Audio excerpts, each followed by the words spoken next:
Yo, everybody, welcome back. And it's RCB. In the second one, it's Rajasthan Royals. The RR. पिस गई है, पिस गई. Gisam Pitti होगी, Gisam Pitti, the one and only Sanju Samson, Rajasthan Royals. And then the last one, biggest breaking news for RCB, RR, and the Akri. The last one is your Mahendra Singh Bahubali Thala, our Thala, MS Dhoni, the Chennai Super Kings, the CSK. Breaking news guys, breaking news might be आप सबको पता है, but जिनको नहीं पता है, let me tell you, I am not gonna let you down because these three teams under lot of pressures now. RR सबसे पहले, राजस्थान रॉयल्स स्टार्टिंग में ऐसी टीम थी कि ताबड़तोड़ ऐसे लग रहा था भारत की जनता को कि बस राजस्थान रॉयल्स इकलौती ऐसी टीम बनेगी जो नंबर वन पे भी फिनिश करेगी. कोई माइकलाल, कोई भी कंपीट नहीं कर सकता. बट जैसे जैसे सीजन चलता है, आगे बढ़ते हैं, स्टेप बाय स्टेप, ऐसी नजर लगती है टीम पूरी की पूरी आज की डेट में तबाह हो रखी. No doubt Rajasthan Royals, Sanju the captain, कहीं ना कहीं फ्लॉप हो रखा है.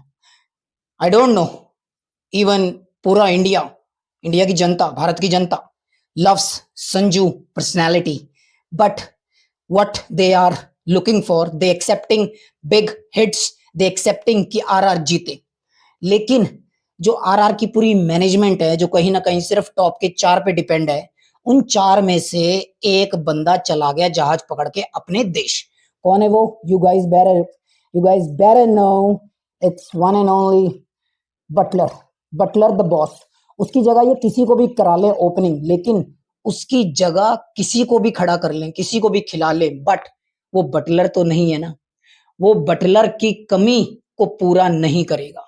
जो उससे भी जो बड़ी बात आरआर के लिए निकल के आ रही कि आरआर जैसी टीम क्यों चेन्नई के सामने दाराशाही होगी, घुटने टेक दिए, हाथ खड़े कर दिए, सारे हथियार डाल दिए. नॉट इवन चेन्नई, सारी टीमों के सामने धाराशाही हो रही है. सबके सामने हथियार डाल दे रहे कि बस जी गुरुजी कर लो जो करना है, हम तो चले घर, हमारा बस का नहीं है. 150 से ऊपर नहीं जा पाए. पंजाब के साथ अगेन 150 से ऊपर नहीं गए. चेन्नई के साथ 150 से ऊपर नहीं गए. लगातार 4 मैच हार गए इन अ रो. दूसरी साइड आरसीबी लगातार 5 मैच जीती और इधर आरआर लगातार 4 मैच हार गई. पहले इनके पास 4 हथियार थे, Jaiswal, Buttler, Sanju the Samson and Riyan Parag. Riyan Parag के नीचे जितने भी हैं, अश्विन रविचंद्र अश्विन, यार उसका नाम ले लो, उसको भेज देते हैं बीच में, अपने जुरेल को भेज देते हैं. वो नकली सुपर डुपर फ्लॉप चल रहा है. आई एम नॉट सेइंग कि भाई उसको टैलेंट नहीं है, खेलना नहीं आता, लेकिन इस सीजन में सुपर डुपर फिसड्डी हो रखा है, रन ही नहीं बना रहा, बिल्कुल खत्म हो रखा है. उसके बाद उनके पास 2 काले बच्चे हैं, एक Hetmyer from West Indies, second one Rovman Powell again from West Indies. दोनों नो डाउट ताबड़तोड़ खेलते हैं, लेकिन लाइक आई सेड कि top 4 Buttler, Jaiswal, Sanju the captain, Riyan Parag, सिर्फ ये 4 चलते हैं. ये 4 भी नहीं चलते, इनमें से 2 या 1 चलता है. उसके दम पे आरआर जो है मैच जीतती है समहाउ, वरना हार जाती है. बट अब ये 4 थे, जो पूरा आरआर का मैनेजमेंट जो 4 पे डिपेंड करता था, अब वो 4 भी नहीं बचे. अब 4 में से Jos the boss Pakistan, the भिखारी, द कटोरा वन टीम, वो पहुंच गई अपना कटोरा लेके पाकिस्तान. वहां बाबर आजम वहां पहुंच चुका है कि भाई आगे मैं कटोरा लेके आओ, हमारे साथ खेलो. फिर हमने एक्स्ट्रा में 2-3 प्लेयर वर्ल्ड कप में लेके जाने, उनके पैसे पूसे इकट्ठे करने आगे. हम सारी पाकिस्तान की टीम जो है कटोरा पूरे हर एक पाकिस्तान के प्लेयर के पास, सबके पास अपने अपने कटोरे हैं, क्योंकि उन्हें पता है कि भाई इंग्लैंड जैसे देश में जा रहे हैं, कटोरे तो रखने पड़ेंगे जेब में, क्योंकि चंदा तो आराम से मिलेगा, करेंसी भी मोटी है. खैर वो बात अलग है. George the boss captain doing captaincy for England, ठीक है, वो निकल जाता है. अब बचे 3. कौन कौन? You guys better know, Jaiswal, Sanju the boss, Sanju the captain और रियान पराग. जायसवाल जो है नकली हो रखा है, गधा, चल ही नहीं रहा, नहीं चल रहा, सुपर डुपर फ्लॉप हो रखा है. 13 मैच खेल लिए, 1 या 2 में, मैक्सिमम 3 में चला है, 10 मैचों में सुपर डुपर फ्लॉप. 2-3 में तो डक में गया. और ये बहुत ही बड़ा कहीं ना कहीं जायसवाल को भी अपनी परफॉर्मेंस से कहीं ना कहीं बहुत ही ज्यादा निराशा हो रही है कि यार ये मैं क्या कर रहा हूँ. जाते ही हिटिंग, मतलब बौखला रखा है वो, आउट ऑफ टच है, बिल्कुल आउट ऑफ टच हो रखा है, आउट ऑफ गेम हो रखा है, उसको नहीं समझ आ रहा मैं क्या कर रहा हूँ। और उसका ये जो आउट होना, उसका जो ये नुकसान, आउट ऑफ फॉर्म, ये आरआर को बहुत बड़ा नुकसान दे रहा है। उसी चीज की वजह से आरआर जैसी टॉप की टीम अब दूसरे नंबर पे खड़ी है। अब दूसरा छोड़ो, अब उसका तीसरे नंबर पे आने के दिन आ गए। अब वो तीसरे पे आएगी, अब नहीं खेलेगी वो क्वालिफायर राउंड। अब माइट भी खेले, माइट भी बहुत मुश्किल है। अगर जो एसआरएच है उसने पंजाब को आखिरी मैच कल या परसों हरा दिया, तो एसआरएच के हो जाएंगे कितने, 15 और 2 17, 17 पॉइंट हो जाएंगे। और इसके पास आखिरी मैच है। वैसे तो मुझे लगता है जो हालात चल रहे हैं आरआर के, मुझे नहीं लगता जीतेंगे, और अगर जीत भी गए तो भी 18 होंगे। 18 होंगे तो यस, उसके दम पे ये सेकंड पे रह सकते हैं। बट बहुत ही ज्यादा निराशा वाली आरआर की टीम चल रही है। और जॉश बटलर के जाने से आपको क्या लगता है गाइस, क्या आरआर की टीम की हालत और ज्यादा मिट्टी पलीत हुई है? उसके बाद अपने one and only Virat Kohli, the king Kohli, the world's number 1 batsman, one and only the jersey number 18, it's our legend Virat Kohli, one and only Kohli. RCB, RCB का जो लक, मैं इसको लक मानता हूं। आप क्या मानते हो वो आपकी राय है, उसको आप शेयर कर सकते हो। मेरे को ये लगता है कि हार्डवर्क बहुत ही ज्यादा नेक्स्ट लेवल का कर रही है आरसीबी। लेकिन हार्डवर्क, जो इंसान जिंदगी में मेहनत करता है ना, जो भी, कोई भी, लड़की हो, लड़का हो, माँ हो, बाप हो, माँ की दुआओं के साथ बच्चे जब हार्डवर्क करते हैं ना ताबड़तोड़ तरीके से, तो जो लक नाम का फैक्टर है ना, ये जो लक का फैक्टर है, ये जो लक लक नाम की चीज है, ये जो लक नाम का फैक्टर है, ये मेहनत करने वालों के पास ही जाता है। जैसे कि आज की डेट में ये कहाँ घूम रहा है? ये घूम रहा है पूरी आईपीएल की फ्रेंचाइजी के अंदर सिर्फ और सिर्फ वन एंड ओनली आरसीबी के साथ, आरसीबी के साथ घूम रहा है। क्यों? आरसीबी का जिसके साथ भी मैच होता है, लाइक लास्ट टाइम डीसी के साथ हुआ, डीसी ने लगातार 5-6 कैच, 4-5 कैच छोड़ दिए। उससे पहले पंजाब के साथ हुआ, जैसी कोई इंजर्ड हो रहा है, उस इंजर्ड होते ही फिजियो आता है, उसको चेक चुक करता है, 3-4 बॉलें खेलता है लड़का और आउट हो जाता है। सो जो लक नाम का फैक्टर है वो कहीं ना कहीं आरसीबी के साथ बहुत ही तगड़े तरीके से चल रहा है। बट जो आरसीबी को झटका लगा है, आपकी क्या राय है गाइस? आपको क्या लगता है? मेरा तो ये मानना है कि भाई जो RCB in a row, back to back RCB continuously जो ये 5 मैच जीती है, इन 5 मैचों में से 41 पे 100 मारे थे ताबड़तोड़ against GT, one and only Will Jack. एक वो 41 पे 100 की पारी ताबड़तोड़ तरीके से जीत दिलाई आरसीबी को, रन रेट भी पहुंचाया तगड़ा। दूसरी ताबड़तोड़ 28-29 के रन पे, जिस दिन कोई ना चला, कहीं ना कहीं विराट, जितने भी बड़े नाम है, कोई ना चला, वन डाउन आता है 28 से 29, डीसी की बात कर रहा हूं मैं, डीसी के साथ जो आखिरी मैच होता है, 187 रन पे क्लोज करते हैं, 187 पे खत्म हो जाते हैं, 188 का टारगेट देते हैं। आरसीबी जो ये 187 लगाता है ना, इसमें 28-29 पे विल जैक मात्र 28-29 बॉलों पे ताबड़तोड़ तरीके से दो चौके 3 छक्के 41 से 42 रन जोड़ के देता है टीम को। अगर विल जैक के वो 41 से 42 रन ना आते तो आरसीबी कहीं ना कहीं 140 150 पे क्लोज करती और माइट भी हार सकती थी। होगी दूसरा match winner again Will Jack.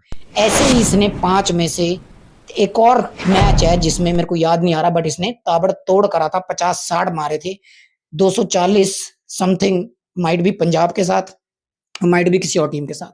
सो दो से जो ये आरसीबी लगातार कॉन्टिन्यूसली 5 मैच जीता है, इन 5 मैचों में इन 5 में से 3 मैचों में 60 to 75% सिंगल हैंडेडली हाथ रहा है वन डाउन पे आने वाले विल जैक का। और वही विल जैक का साया, उसका साथ, उसका सपोर्ट आरसीबी के साथ अब नहीं है। क्यों? क्योंकि विल जैक फ्लाइट पकड़ ली है, निकल चुका है वो अपने देश इंग्लैंड वापस, बिकॉज ऑफ भिखारी कटोरा पाकिस्तान वालों के साथ खेलने के लिए सीरीज। वो नकली वहां पहुंच गए ये पाकिस्तान वाले, बाबर आजम ये घूम रहा है पूरे वहां पे। पहले आयरलैंड गया, आयरलैंड लेके गया टीम को, 2-1 से सीरीज जीती, वहां भी चंदा इकट्ठा करा अपने कटोरों में। अब पहुंच गए ये इंग्लैंड, अब वहां खेलेंगे, वहां पता नहीं 3 मैचों का T20 पता नहीं 5 का है, वहां जितने दिन रहेंगे मैच खेलेंगे, कटोरों में चंदा बटोरेंगे, और जितना आयरलैंड और इंग्लैंड से चंदा इकट्ठा होगा उसके दम पे इन्होंने 15 की तो टीम है जिसका खर्चा उठाएगी आईसीआई की मैनेजमेंट। लेकिन जो जैसे कि इंडिया 4 लड़कों को लेके जा रही है, गिल को लेके जा रही है, आवेश खान को लेके जा रही है, खलील को लेके जा रही है, और एक और कौन है अपना लास्ट वन, रिंकू सिंह को लेके जा रही है। 4 का खर्चा बीसीसीआई उठाएगी, आईसीसी नहीं। ऐसे ही ये जो चंदा इकट्ठा करने के लिए घूम रही है पाकिस्तान की टीम जगह जगह कटोरा लेके, क्योंकि इनको भी एक्स्ट्रा में 2 से 3 बंदे लेके जाने। खैर वो छोड़ो, हम बात कर रहे हैं कि आपको गाइस क्या लगता है, Bharat wants to know RCB को क्या झटका लगा है, आरसीबी के क्या आरसीबी इसका जो सब्स्टिट्यूट है वो चाहे वो अपना मैक्सवेल को रखे वहां पे, बिकॉज मैक्सवेल ही एक सब्स्टिट्यूट बनता है, because Maxwell can bowl also, Maxwell can bat, but he is not able to deliver anything. और मेरा ये मानना है कि भाई आप किसी को भी खिला लो, जस्ट लाइक राजस्थान रॉयल्स, उन्होंने भी अभी पंजाब के साथ पहले नंबर पे टॉम कोलर कैडामोर को खिलाया, उसने टेस्ट मैच खेल दिया, इनको बर्बाद करके चला गया, वो इनको बर्बाद करके चला गया। 23-24 बॉलें खा गया इनकी, मात्र 18 रन दे के गया, वो भी पहले 6 ओवर के अंदर अंदर खा गया, वो ओपनर खिलाया था इन्होंने। तो आरआर की तो मट्टी पलीत हो रही है। अब अपनी जो आरसीबी है इनका क्या होगा क्या नहीं होगा, कितना बड़ा इनको झटका लगा है ये। वैसे आई गुड टू नो कि ये बहुत ही बड़ा झटका लगा है विल जैक का, नो डाउट यार। अभी आज कल का दिन बीच में है गाइस, परसों फाइनल से बड़ा मैच है ये। आपकी क्या राय है? मेरे को ये लगता है कि फाइनल, जो सेमीफाइनल होगा, जो फाइनल होगा, जो क्वालिफायर राउंड होगा, जो भी होगा, ये टॉप 4 में जो जा रहे हैं, ये जो सेमीफाइनल खेलेंगे, इन सबसे बड़ा कराटिंग जो मैच है वो 18 तारीख को आरसीबी वर्सेस चेन्नई है, क्योंकि इसने रिजल्ट फेंकना है कि कौन चौथे नंबर में बुकिंग सेट करेगा, कौन बनेगा इस साल की आईपीएल 2024 की सेमीफाइनल की आखिरी इकलौती चौथे नंबर की टीम। क्या वो आरसीबी रहने वाली है या फिर वो चेन्नई फिनिश करेगी? ये सिर्फ झटका वन डाउन में विल जैक का आरसीबी को नहीं है, इतने पिछले 2-3 मैचों से ताबड़तोड़ तरीके से मोइन अली पे ट्रस्ट कर रहे थे, मोइन अली पे ट्रस्ट भी कर रहे थे, और मोइन अली ताबड़तोड़ उसने जीटी के अगेंस्ट रन भी ठोके। जिस टाइम जीटी ने 230-35 रन बनाए अगेंस्ट अपना सीएसके अगेंस्ट चेन्नई, बुरी तरीके से हराया चेन्नई को। उस मैच में अपना डेरिल मिशेल के साथ यू गाइस रिमेंबर, वो मैच थोड़े दिन पहले हुआ था, माइट भी हफ्ता भर पहले, कि भाई नो डाउट कि चेन्नई हार गई थी बुरी तरीके से, लेकिन डेरिल मिशेल और मोइन अली अपना गंजा भाई, उसने ताबड़तोड़ मारे थे, और कहीं ना कहीं उस पर ट्रस्ट कर रही थी चेन्नई, धोनी भाई ट्रस्ट कर रहे थे, Ruturaj Gaikwad one of the finest batter of CSK, कहीं ना कहीं वो उस पर ट्रस्ट कर रहा था। मोइन अली का सेकंड डाउन पे जो आके सीएसके को सपोर्ट कर रहा था, ताबड़तोड़ छक्के, नूर अली को 3 छक्के मारे लगातार, छक्कों की हैट्रिक बरसा दी उस दिन। उस जैसा बैट्समैन का इनके पास अब नहीं है, झटका लग गया बहुत बड़ा। सो झटका सिर्फ आरसीबी को वन डाउन पे विल जैक का नहीं लगा, झटका मोइन अली जैसा ऑलराउंडर जो बॉलिंग भी करके देता था सीएसके को, चेन्नई को, और बैटिंग में भी ताबड़तोड़ छक्के मारता था, अब उसकी जगह सीएसके किसी न किसी सब्स्टिट्यूट को रख खिलाएंगे। माइट भी समीर रजवी को प्रॉपर मैच खिला दें, रहाणे को खिला दे, 40 साल का बुड्ढा, लेकिन इन्होंने करा कुछ नहीं है। मैं रहाणे की बात कर रहा हूँ ऊपर से। अब लेट्स सी आप लोगों की क्या राय है कि भाई चेन्नई की तरफ से मोइन अली के जाने से चेन्नई को कितना बड़ा झटका लगा है, और आपकी क्या राय है, आपको क्या लगता है कि आरसीबी को कितना बड़ा झटका लगा है? क्योंकि मोइन अली का झटका मुझे लगता नहीं है कि बहुत ज्यादा बड़े रूप में मैटर करेगा फॉर सीएसके उसका जो भी सब्स्टिट्यूट लेके आएगी वो कहीं ना कहीं एडजस्टेबल हो जाएगा। बट मेरी ये राय है कि भाई जो अपनी आरसीबी है उसके लिए विल जैक, वो बॉलिंग भी करता है, वो बैटिंग भी करता है ताबड़तोड़। अगर वो सीएसके के साथ परसों होने वाले मैच में होता और गलती से चल पड़ता तो वो वन साइडेड 15 ओवर में 200 पार करा देता अपना आरसीबी को सिंगल हैंडेडली। ऐसी उसकी हिटिंग एबिलिटी है, ऐसी उसकी बैटिंग एबिलिटी है, ऐसा इस टाइप का वो हिटर है, ये उसने साबित करा है पिछली 5 आरसीबी की जीतों में। ऑलराइट गाइस, इसी के साथ if you like the video do not forget to subscribe. Boom.